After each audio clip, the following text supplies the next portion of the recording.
أعوذ بالله من الشيطان الرجيم بسم الله الرحمن الرحيم سبحانك لا علم لنا إلا ما علمتنا إنك أنت العليم الحكيم سبحانك لا فهم لنا إلا ما فهمتنا إنك أنت الجواد الكريم قال رب اشرح لي صدري ويسر لي أمري واحلل عقدة من لساني يفقهوا قولي وأفوض أمري إلى الله إن الله بصير بالعباد على رسولنا صلوات أعوذ بالله من الشيطان الرجيم بسم الله الرحمن الرحيم. Donc aujourd'hui, on va parler d'une chose qu'on connaît tous très très bien, mais qu'il faut malheureusement, le but de nos réunions, de se rassembler, c'est de pouvoir à chaque fois parler des choses qu'on maîtrise, pour pas qu'elles deviennent des habitudes, et au contraire pour nous renforcer dans nos connaissances. Donc on va parler de la valeur de la prière, de la salat.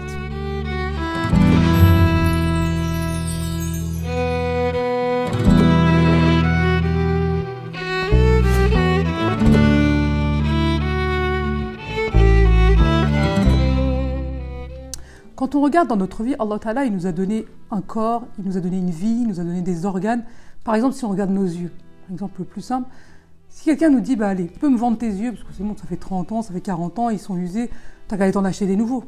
Genre, mais je peux pas te vendre mes yeux, ils sont pas échangeables, quoi, c'est quelque chose de tellement précieux. Ou par exemple, une chose très simple, le goût, l'odorat. Jusqu'à aujourd'hui, personne ne dit, alhamdoulilah, heureusement que j'ai le goût, heureusement que j'ai l'odorat. On s'en est jamais rendu compte.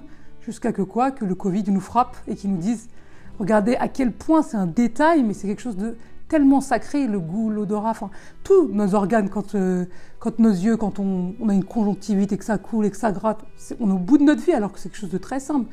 Même notre pouce, quand on n'arrive plus à utiliser notre pouce, pourtant on dit, il sert à rien ce doigt, on pourrait dire, mais il est primordial. Et bien toutes ces choses-là, c'est qui nous a donné? C'est Allah Ta'ala. Et ça, on le sait très bien. Et Allah Ta'ala, quand quelqu'un nous donne quelque chose, qu'est-ce qu'on fait en contrepartie, on le remercie pour ce qu'il nous a donné. Et Allah Ta'ala, il faut qu'on le remercie pour ce qu'il nous a donné. Et comment on remercie Allah Ta'ala? C'est en faisant ce qu'il nous a dit, en écoutant sa parole, en écoutant ses ordres divins.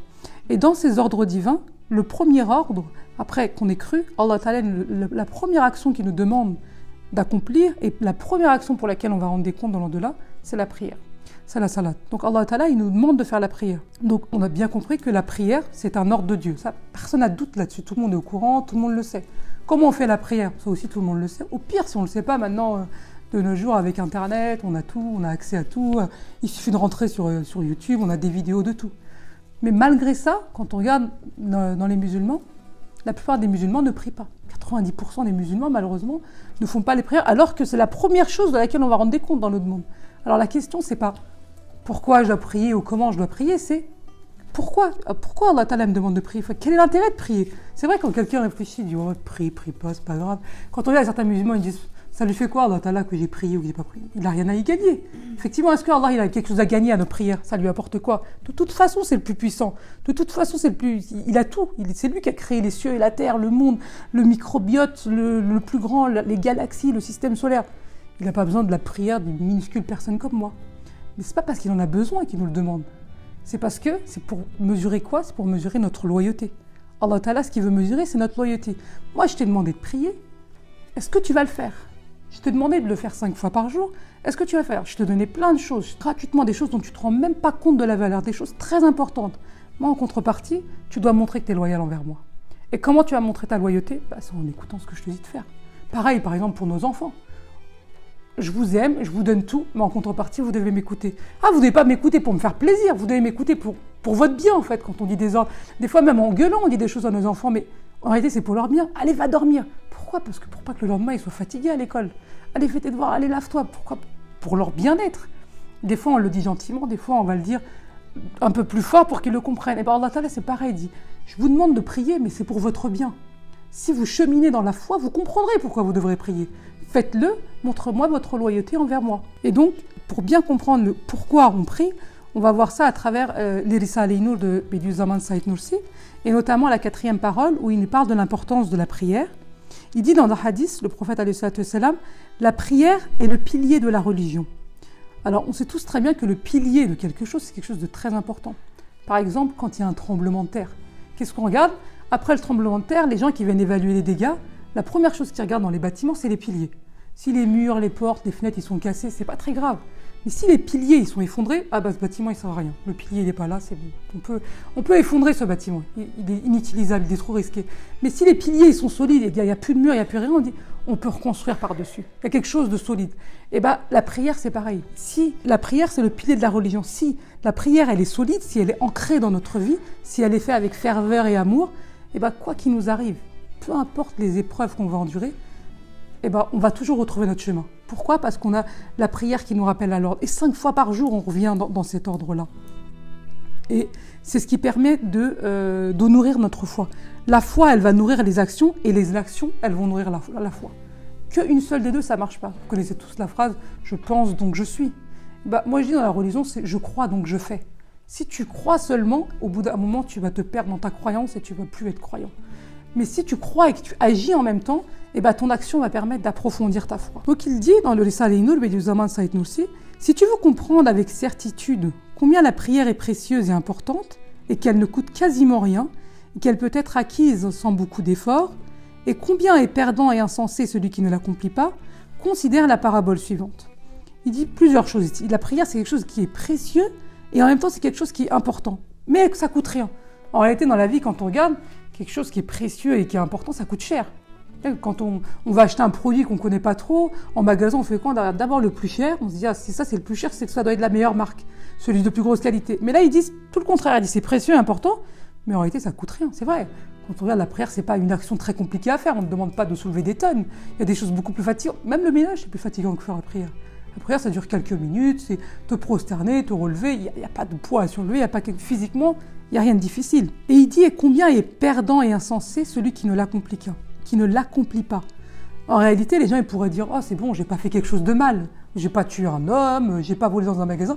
J'ai juste pas fait quelque chose que je dois faire. C'est juste une action que j'ai pas fait en fait. » Mais si par exemple, toi, tu as un grand jardin et que tu as créé tout un système d'arrosage pour arroser ton potager, et que toi, tu es agriculteur, si tu n'ouvres pas le robinet, tu n'as pas fait l'action, est-ce que tu vas être perdant? Bah oui, tu es complètement perdant parce que ton potager ne sert à rien si tu n'ouvres pas le robinet, si c'est pas arrosé.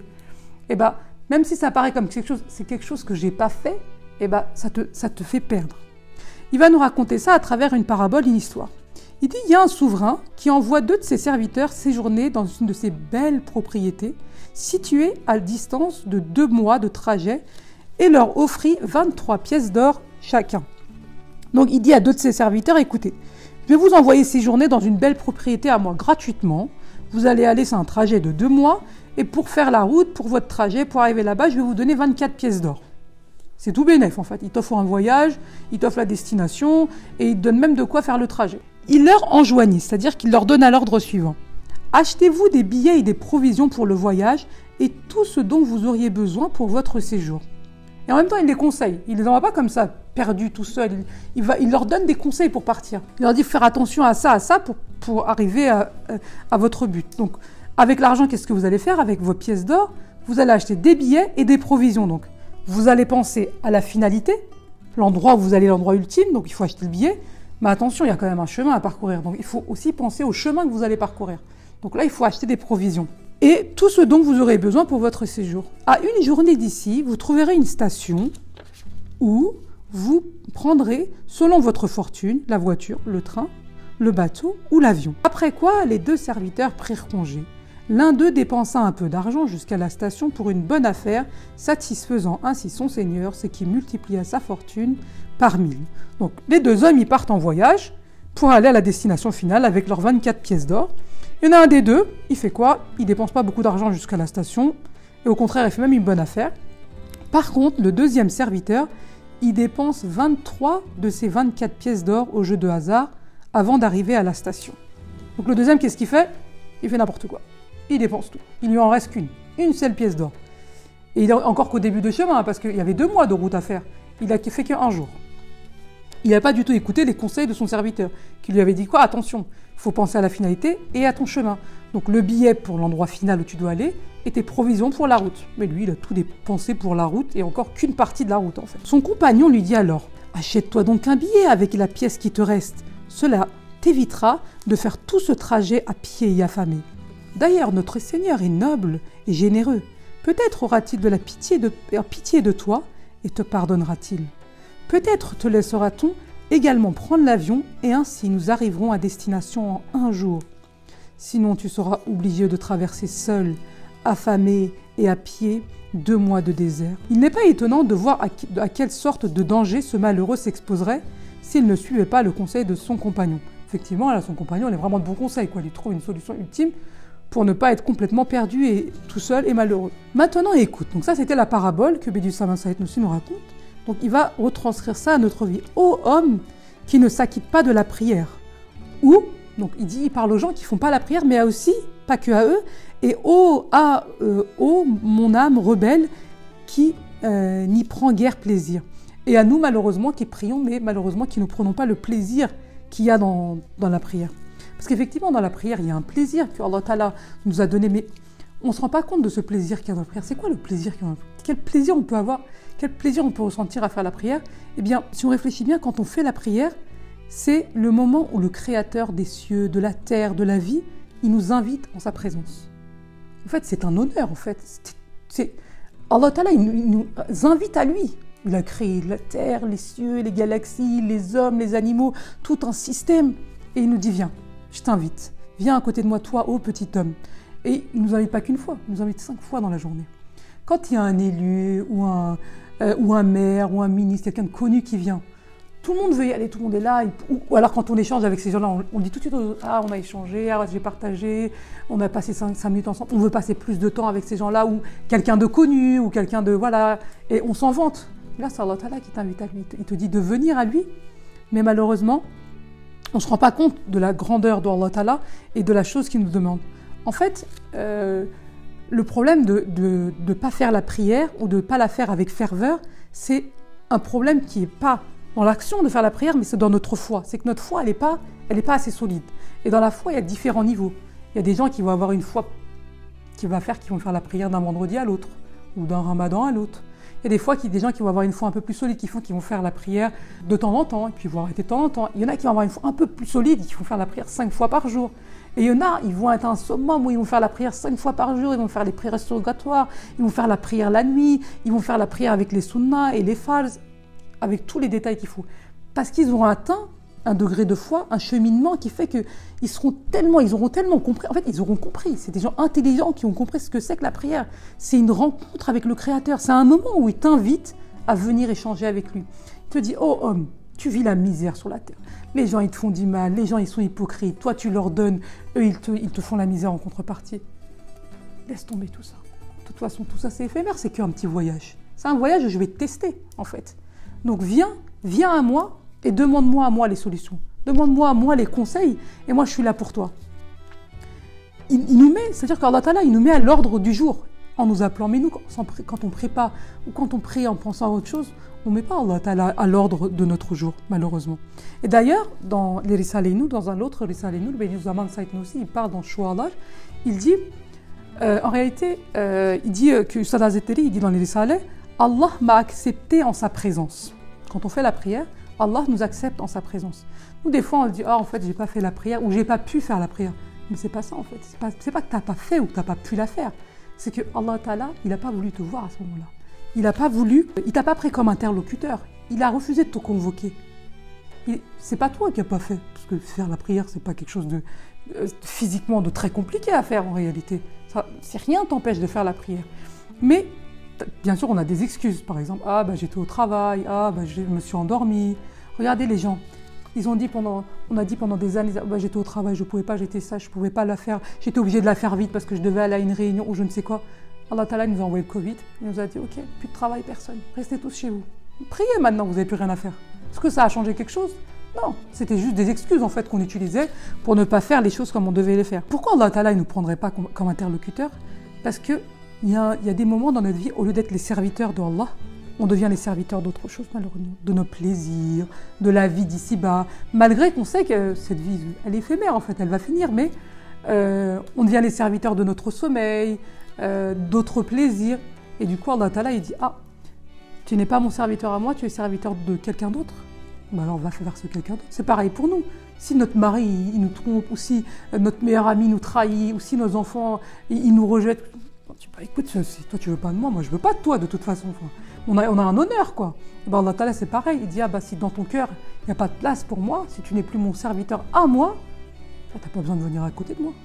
Donc en fait, c'est pas nous qui faisons pas la prière. C'est Allah Ta'ala.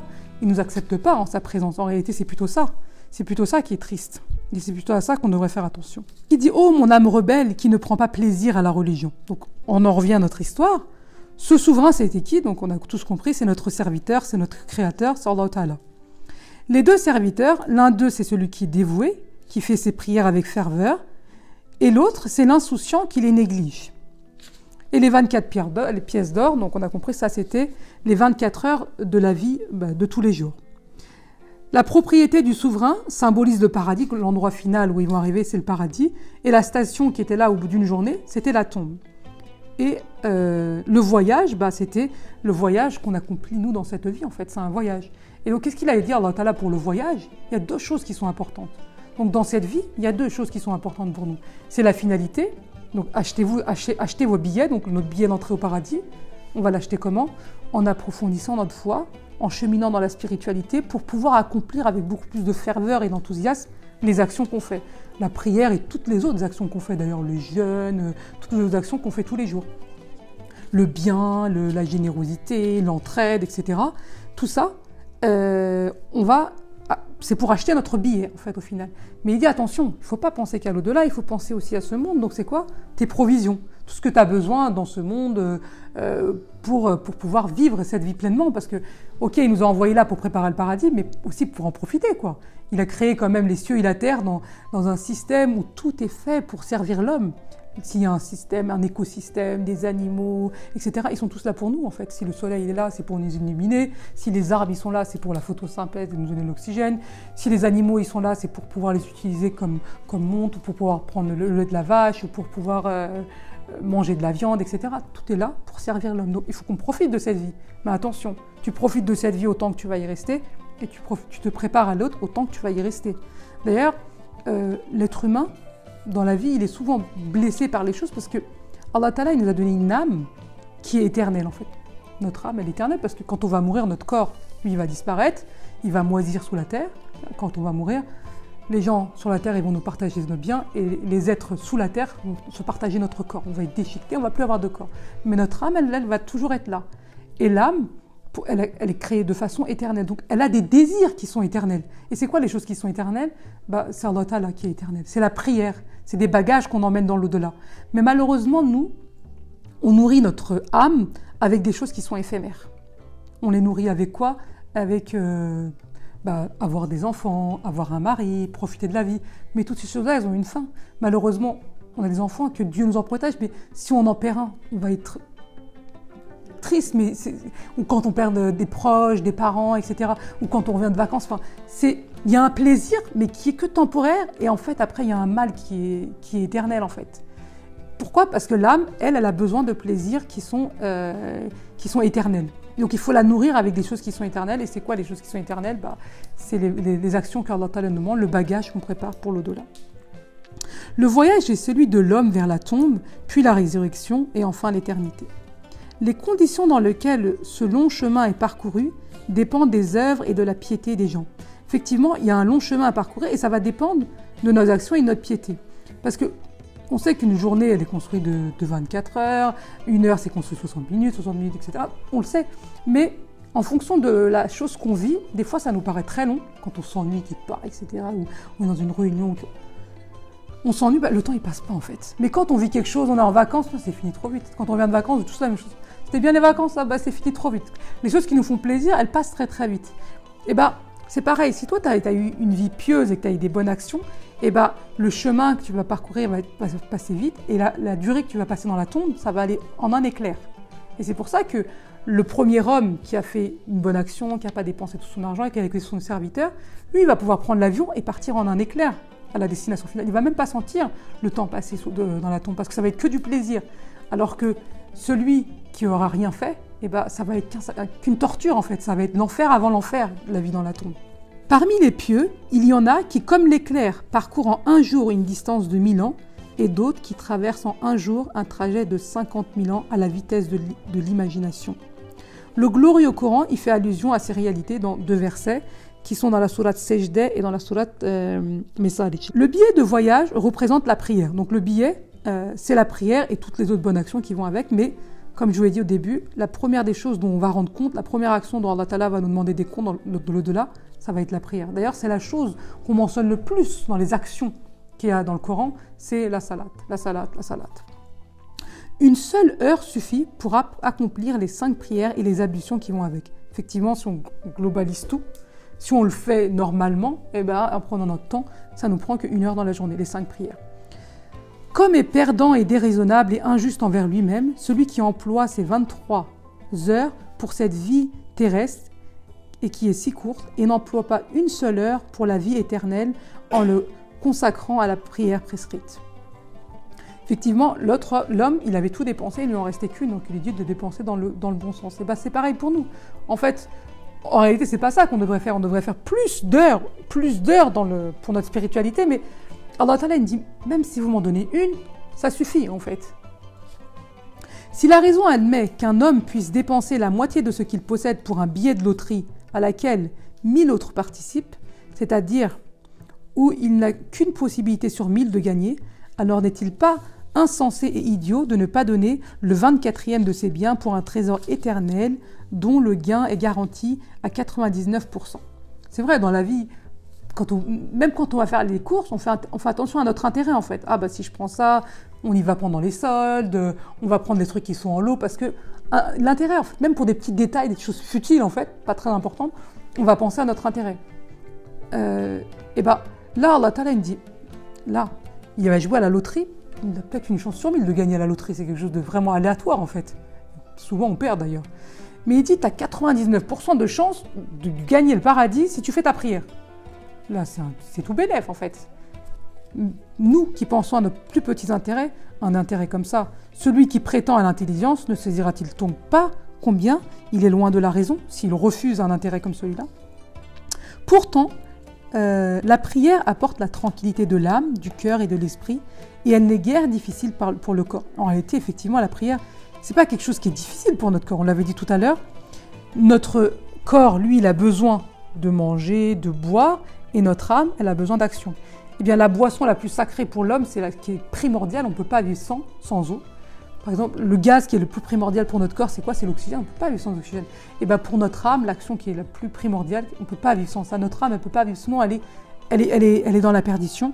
Et bien, c'est quoi? C'est la prière. Et d'ailleurs, quand on regarde aujourd'hui, la plupart des gens qui sont dans un mal-être, qui sont en dépression, qui ne sont pas bien, c'est parce qu'il n'y a pas cette spiritualité, il n'y a pas cette action, il n'y a pas ce cheminement dans la foi qui fait qu'ils vont se sentir bien. D'ailleurs, jamais on se lève le matin en disant « Oh purée, cette nuit, je me suis levée, j'ai fait la prière, comment je suis fatiguée ?» On ne dit pas ça. Au contraire, quand on sait, on est complètement apaisé. Quel bien-être quand on se regroupe et qu'on prie ensemble. On sent le bien-être au fond de nous. Donc, dans le visuel ou dans le ressenti, comme ça, en dehors, ça a l'air d'être quelque chose de difficile. C'est trop dur de se lever. Mais en fait, ça nous apaise parce que là, on a nourri notre âme à ce moment-là. Je voulais dire un autre truc, dans les Risale et Nour, Sata Zeteri, il dit dans la 21e parole, voilà, la prière, c'est pas quelque chose de difficile. Alors pourquoi ça nous paraît tellement compliqué de prier? Il dit parce que la prière, c'est quelque chose, notre nefs, il nous dit, mais la prière, ça s'arrête jamais en fait, prie, tu pries toute ta vie. Et donc, le fait de se dire, je vais prier toute ma vie, il n'y a pas de fin à cette action, ça nous repousse de la faire. Ça nous fait peur, en fait, quand on réfléchit. Si je me dis, je vais vivre 60 ans, ou je vais faire 60 ans de prière, parce qu'on ne commence pas la prière quand on est né, je vais prier 365 jours par an, je vais prier 5 fois par jour. Si on fait le calcul, ça fait 109 500 prières pour une vie de 60 ans. C'est interminable, en fait. Et du coup, la plupart des gens, ils se disent, non, mais en fait, qu'est-ce que t'en sais? Peut-être que tu vas pas vivre 60 ans. Peut-être que tu vas faire ta dernière prière ce soir et demain matin, tu seras décédé. Tu le sais pas. Alors, arrête de te dire que ça va jamais s'arrêter. Ça, c'est l'excuse pour pas la faire, en fait. Par exemple, quand on regarde, c'est quoi qui est plus difficile? C'est de jeûner ou c'est de prier? Pour nous, franchement, moi je réfléchis, jeûner, ça me paraît trop difficile. Je préfère prier toute la journée que jeûner. Mais quand on regarde pendant le mois du Ramadan, la plupart des gens, ils jeûnent et ils prient pas. Alors que c'est plus facile de prier.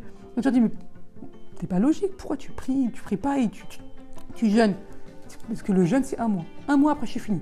Après tout le reste de l'année. Mais la prière, c'est tout le temps, tous les jours, 5 fois par jour, le matin, le midi, le soir, la nuit. Il n'y a pas de fin, en fait. Parce qu'ils se croient éternels. Mais en fait, tu n'es pas éternel, tu vas mourir. Donc, tu ne sais pas quand tu vas mourir. Peut-être que tu vas mourir dans 2 jours, dans 3 jours.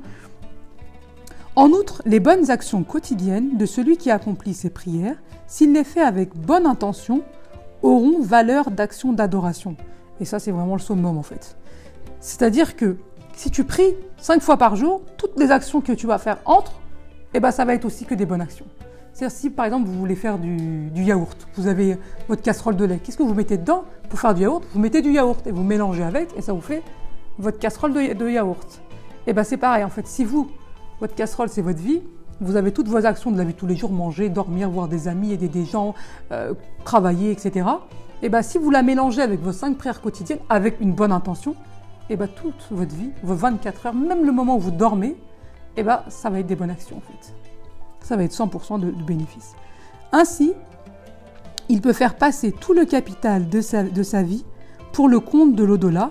En un sens, il rend éternelle sa vie éphémère. وآخر دعواهم أن الحمد لله رب العالمين بسم الله الرحمن الرحيم والعصر إن الإنسان لفي خسر إلا الذين آمنوا وعملوا الصالحات وتواصوا بالحق وتواصوا بالصبر صدق الله العظيم سبحان ربك رب العزة عما يصفون وسلام على المرسلين والحمد لله رب العالمين الفاتحة.